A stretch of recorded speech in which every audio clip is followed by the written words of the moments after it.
негизи эле химиялык зат менен күйүп калган, кызыл өңгөчтүн күйүп калганы жана ооздун күйүп калганы абдан катуу осложнениялар кап келет да. Себеби дегенде жанагы химиялык зат жутуп алгандан кийин кызыл өңгөчкө кетет да, жутуп алгандан кийин бала оозун алганда, оозуна дагымын көрөм деп оозун алат дагы, ачуу болгондо мисалы үчүн чоң кишилер түкүрүп салат. А балдар болсо аны жутуп иргенге аракет кылат да. Вот жутуп иргенде бул кызыл өңгөчкө, тамакка анан кызыл өңгөчкө кетет. Кызыл өңгөч кеткен жолунун баарын күйгүзүп кетет. Бирок мисалы үчүн кислоталар менен щелочтор экөө эки башка таасир берет да. Кислоталар кызыл өңгөчтүн слизистыйын күйгүзүп калса, слизистыйын эле күйгүзүп калса, щелочтор болсо терең кетет, терең. Ал слизистый эмес, подслизистый жана булчуң слоюнда бардыгын күйгүзүп кетет да. Ошондуктан жана щелочтор кислотага караганда оор жаракаттар кап келет.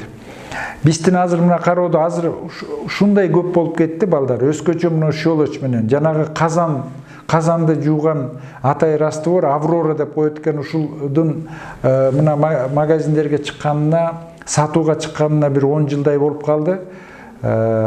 Ушу 10 жылдан бери, эл колдонгондон бери абдан көп. Эгерде бир кээ бир күндөрү мына бизде атайын бир күндөр бар, бужирование деп коет. Ошондой метод лечения бар да. Ошо күндөр эгерде мына 3-чү детскийге келсеңер, жөн эле чоң очередтер болот.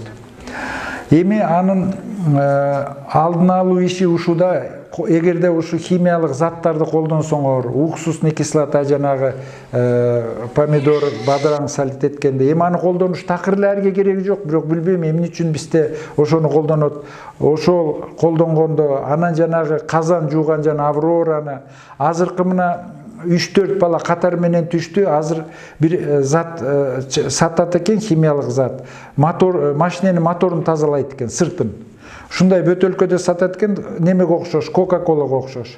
Ал дагы ошо немесинен, балким моторду тазалаганы абдан жакшыдыр бир жагынан, бирок ошону үйгө алып келип коюп коюшуп атат да. Балдар билбей, аны Кока-Кола жосо жанагындай бир таттуу ичкен, магазинден алынган экен деп урттап жиберишип атат. Уртта деле болду, ал кызыл өңгөчкө кетет. Анан кур чубагы өткөндөн кийин бул перч болуп бул сужение болуп калат да, ичкерип өтпөй калат. Кызыл өңгөчүнөн тамак өтпөй калат.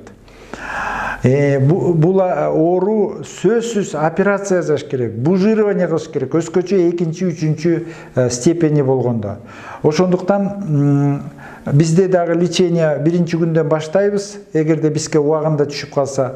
Бирок 2-3 степень болсо балдарга уже операция керек болуп калат. Операция жасап, бужирование за нитку деп коет, атайын жип өткүзүп коюп туруп, ошо пищеводду жип менен бужирование кылууга туура келип атат.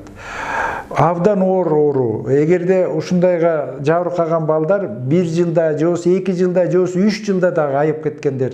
Көбү 3 жыл, 4 жылга чейин ушундай бужирование кылып айыгат. Ошондуктан урматтуу ата-энелер, мына бүгүн ушу мага берилген убакытты колдонуп, ушундай айтып кетким келет. Абайлагыла. Бүт химиялык заттар нерсени колдонгондон кийин силер сөзсүз аны бир балдардын колу жетпей турган, же болбосо пробкасын алар ача албай турган жерге алып барып туруп коюшуңар керек. А эгерде баары бир бала кол алып туруп жуттубу, ошол эле момент больницага алып келишиңер керек.